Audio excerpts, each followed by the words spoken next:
कोकणातील प्रत्येक अपडेट जाणून घेण्यासाठी आजच माझे कोकणच्या सोशल मीडिया प्लॅटफॉर्मला लाईक, फॉलो आणि सबस्क्राईब करा।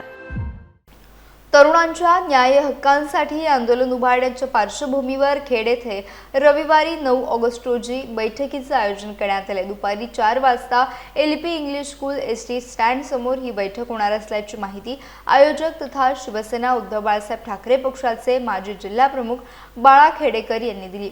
सरकारी, निमसरकारी आणि खाजगी क्षेत्रातील कंत्राटी पद्धत बंद करणे, सुशिक्षित बेरोजगारांना कायमस्वरूपी नोकरी देणे, ईव्हीएम ऐवजी बॅलेट पेपरवर निवडणुका घेणे, मंदिर दानातून आरोग्य व शिक्षण मोफत करणे, विद्यार्थ्यांसाठी उच्च शिक्षणाच्या संधी वाढवणे तसेच शेतकऱ्यांना योग्य मालभाव मिळावा अशा विविध मागण्यांवर बैठकीत चर्चा होणार आहे। या बैठकीत शिवसैनिक, तरुण, विद्यार्थी, शेतकरी आणि ज्येष्ठ नागरिकांनी मोठ्या संख्येने उपस्थित राहावं असं आवाहन आयोजकांनी केलंय।